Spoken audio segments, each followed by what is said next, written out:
You can safely kill every yellowjacket and wasp within half a mile of your home using the same method my Appalachian granny used for 60 straight years.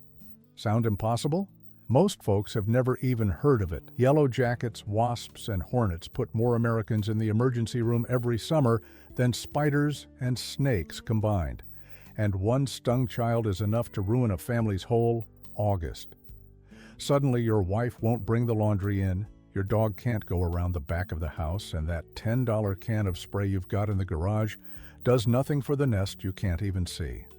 So you call the pest control man, he charges you $400, and sure enough, he's back next August doing the same thing in the same eve. What I'm going to show you today is the old method, the one careful country folks have used for over 100 years. For about $1 in apple juice and $2 worth of boric acid powder from the pharmacy, you can wipe out the wasp colonies around your home and keep them from coming back. Safe for your kids, your dogs, the birds at your feeder, and every honeybee in your yard. Now, let's start with what the Cherokee knew. The Cherokee in these mountains kept specific aromatic plants around their longhouse entrances: pennyroyal, wormwood, and wild bay. The volatile oils in those plants interfere with the chemical trail signals wasps use to recruit nest site scouts. Ethnobotanical fieldwork from the 1920s documented mountain families in Buchanan, Wise, and Dickinson counties keeping the same plants around their cabin porches that the Cherokee had kept before them. Social wasps are hardwired to avoid territory already claimed by another colony. A paper wasp queen scouting for a nest site in April will circle a location, evaluate it, and move on if she detects the silhouette of an existing nest. Mountain women understood this. Pearl called it showing her someone already lives here. If you are dealing with an active nest right now, today, the one already up under the eave, where the children cannot get past it, I will get to that. That is method number 5 on this list. If you do not have a nest yet, or if you want to make sure you never have one again, this is where we start. Method 1 is the brown paper bag decoy, any brown paper bag from the grocery store. Crumple it loosely until it resembles a hanging nest shape. Tie it with a piece of twine and hang it under the eaves, from the porch rafters, from the barn overhang. The mechanism is behavioral. The queen reads the silhouette as occupied territory. She moves on. Pearl wrote on the first line of page 29, paper bag, both ends of the porch. The barn, too, a grocery bag costs 3 cents. The pest control truck across the road costs $400 a visit. Method 2 is the botanical deterrent pots. 3 plants in clay pots placed at the corners of the porch: pennyroyal, wormwood, and bay laurel. All 3 contain volatile terpene compounds that interfere with the chemical signaling wasps used to recruit nest mates to a new site. Pennyroyal, in particular, disrupts those recruitment pheromones.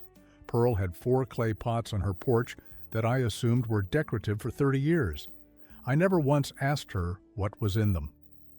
When I read page 29, I drove back to the property and those 4 pots were still there, wintered and dry. I crushed a dead leaf between my fingers and it still smelled like something that did not want company. Pearl wrote on line 2, pennyroyal pots. 4 corners. Rub a leaf between your hands when you go out. My Granny Pearl knew hundreds of hacks like these to make your life easier and save you money. Everything Pearl wrote down, the kitchen tricks, the garden methods, the home remedies, I have put it all into one book for you. Scan the QR code on the screen to grab your copy. Method 3 is the eave sealing. Queen wasps overwinter in small thermal voids. Gaps in wooden eaves, spaces between boards, cracks in the foundation, anywhere they are protected from the coldest temperatures. Seal those voids in September before the first frost. No queens overwinter in the structure. No queens in spring means no new nest building that summer. Pearl used clay mixed with straw and a few drops of pennyroyal oil. What you seal in September stays sealed all winter. Page 29, line 3. Fill the eave gaps in September. Before first frost, Do not let them winter in your walls. Method 4 is the boric acid bait, and this is the one that does the heavy lifting. Boric acid has been used as a pesticide since at least the 10th century. By 1900, it was in every farm household in Appalachia. My granny simply called it the powder. Mountain women used it on roaches, on ants, on flies, and on wasps, long before a single can of aerosol spray ever reached a hardware store shelf. Pearl called this one letting them set their own table. She understood without a biology degree that wasps feed each other mouth to mouth inside the colony. A wasp who drinks from a bait station does not die at the station. She carries it back. She feeds the queen. The queen feeds the larvae. By the end of the week, the whole colony is dead. Pearl called it working with the nature of the thing instead of against it. Here is the recipe exactly the way Pearl ran it. 1 cup of pure apple juice, half a teaspoon of pure boric acid powder, pure boric acid from the pharmacy, $2 to $3 a box, 1 tablespoon of apple cider vinegar. The vinegar is the honeybee safety mechanism. Honeybees steer away from the vinegar smell. Wasps and yellowjackets are unbothered by it. Do not skip the vinegar. 1 teaspoon of jam or jelly, any flavor, whatever is in the pantry. Stir it together. The ratio matters. Half a teaspoon of boric acid per cup is the slow kill dose. Too much and the wasp dies at the station before she carries the bait home. The slow kill is what makes the method work. This is the detail almost everybody gets wrong. For the station, use an empty soda can, a tuna can, or a small jar. Pour 1 to 2 tablespoons of bait into the bottom. Drop a small twig in so part of it sticks above the opening. The wasp lands on the twig, climbs down, drinks, climbs back out, flies home. Place 4 to 8 stations around the perimeter of your property, elevated, on a fence rail or a tree branch or a barn shelf, off the ground where children and pets cannot reach them. Away from the center where children play, not within 10 feet of flowering plants. Day 1 and 2 you will see no change. Day 3 and 4 the wasp traffic begins to thin. Day 5 through 7 the nests go quiet. Full colony collapse by day 10 in most cases. The queen-killing spring strategy is the highest leverage piece. In March and April, before any nests are built, queen yellowjackets and queen paper wasps come out of their winter hiding places. They are few in number. They are slow and cold. They are looking for food before they begin building. 1 dead queen is 3,000 to 5,000 wasps that never exist in August. Mountain families who ran this trap year after year reported their wasp populations shrinking every season. The whole thing is invisible because it is happening inside the nest, in the dark, 50 feet from where you set the can. By the end of the first week, you start to notice the silence. The eave that buzzed all summer goes quiet. The patch of grass by the shed where the yellowjackets came up out of the ground? Nothing. The paper wasp nest on the gable goes still. You walk up close, and there is nobody home. Pearl used to say a successful trap is one you forget you set. You only remember when you realize you have not been stung all August. Pearl kept honeybees her whole life. Her bait worked for 60 years right next to her hives. The bait stays sealed in a can with a twig, off the ground, away from dogs and cats and birds. No spray, no fog, no drift to a child's swing set or a bird feeder. The honeybees ignore the apple juice because they are working flowers. The vinegar keeps the few curious ones away, half a mile of property covered with no collateral damage. Now, you might be wondering why nobody ever told you any of this. That sentence is what took me the longest to understand. Pearl did not see pests the way we see them. She did not see them as enemies to fight. She saw them as visitors with a reason to be there, and her job was to make sure the reasons stopped existing. No food on the counter, no mice in the pantry, no water under the sink, no roaches in the cabinet, no silhouette of a nest under the eave, no queen wasp scouting in April. Every pest in her house was a question, and the question was always the same. What did I leave out for them? Once you start looking at your home that way, the spray cans in the garage start to look like what they are, which is somebody else's profit margin sold back to you as a solution. The pest control industry in this country is now $9.1 billion a year, and the wasp and hornet segment alone is $1.2 billion of that, with 4 companies controlling more than 60% of the market and pulling in $400 to $600 a year on every recurring contract. So when the Federal Insecticide, Fungicide, and Rodenticide Act was rewritten in 1972, it created a registration system that required expensive clinical trials to get a pesticide product approved. Boric acid was grandfathered in, but pennyroyal oil, wormwood, and wild bay were never submitted because no company owned them. A plant anyone could grow in a clay pot was unregisterable as a commercial product. The framework did not ban them. It created no pathway to recommend them. County extension agents stopped mentioning what they could not formally recommend. One generation of silence. I went looking for the proof of all this, and I found it at Hodges Library at the University of Tennessee in Knoxville, in a box pulled from Special Collections.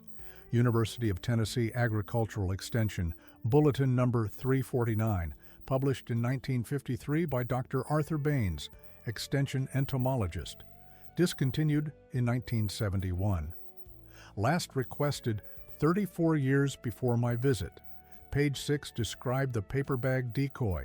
Page 11 listed the botanical deterrents by their Appalachian names.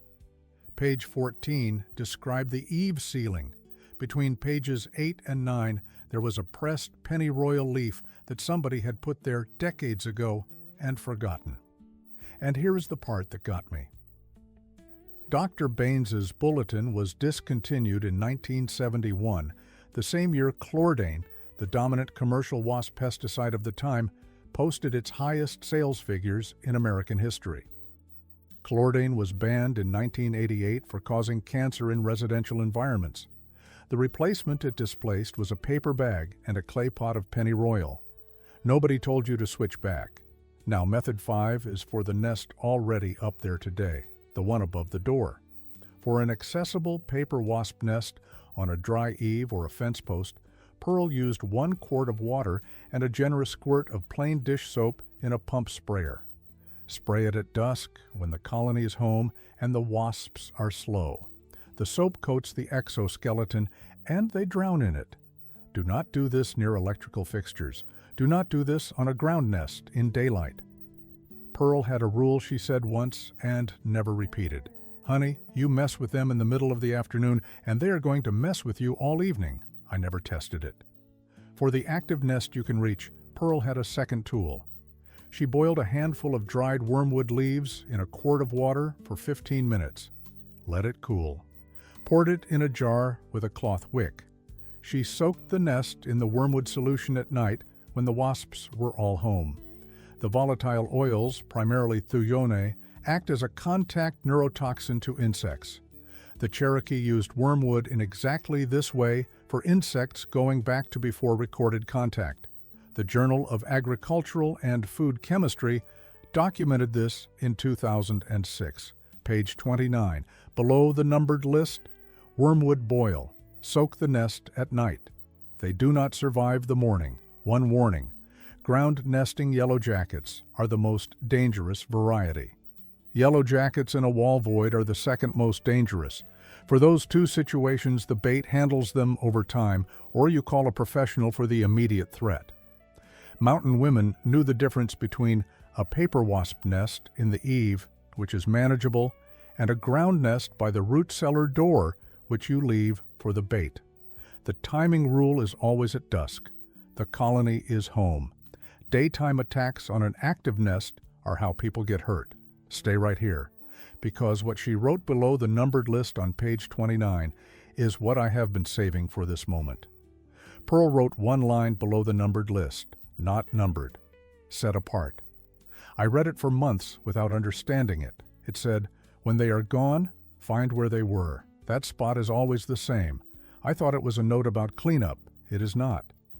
Yellowjackets and paper wasps return to the same nest sites year after year.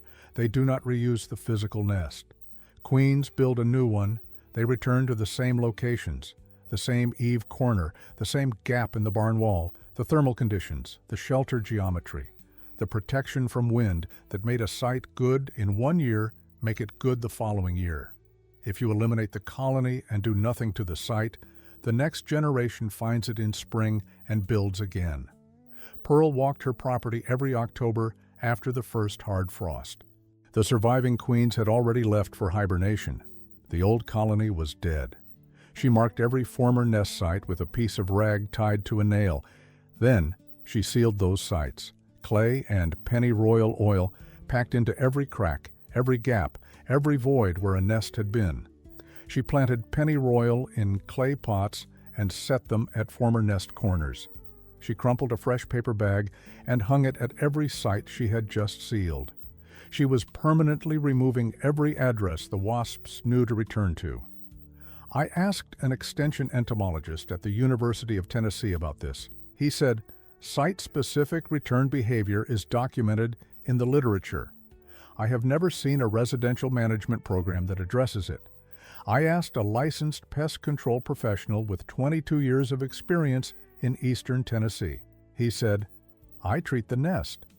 I have never had anybody ask me what to do with the site after. I called the Foxfire Center in Mountain City, Georgia.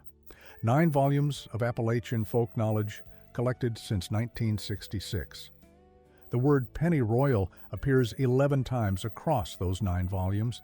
It appears in the context of mosquito repellent, of flavoring, of medicinal use. It does not appear once in relation to wasp management. What Pearl knew is not in 9 volumes of Foxfire, not a word of it. Do not give the wasp a reason to come back.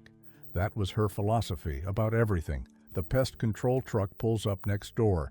Again, 3rd time this summer, $400. The wasps are back in the same corner. Nobody told him to seal the site. Pearl kept her porch clean for 60 years with a paper bag, 4 clay pots, a tin of apple juice on the fence rail, and a piece of rag tied to a nail every October. She wrote it all down in crooked handwriting in a composition book and left it on the kitchen table for somebody who would come looking. If you are the kind of person who believes that real practical knowledge has been quietly pushed aside to protect somebody else's quarterly profit, you already know what to do with what you just heard. This kind of knowledge survives one way and one way only. Somebody in the family writes it down, and somebody else finds it and uses it again. Pearl did her part when she left the composition book on the kitchen table. I am doing mine by reading from it on camera. The next part is on you. The neighbor who is paying $400 a visit. The young couple who just moved in and have a baby and a nest in the porch eave. The grandmother who used to know all of this and forgot because nobody asked her about it for 40 years. Send this to one of them. That is how it stays alive. Tell me in the comments, how many wasp or yellowjacket nests did you find on your property last summer? Count them up, drop the number and your state below. And if Pearl missed a method your family used, put it below the line, especially if it came from the holler, especially if it was free. In my next video, I will be talking about getting rid of ants from your yard, so subscribe so you do not miss it. I will see you in the next one.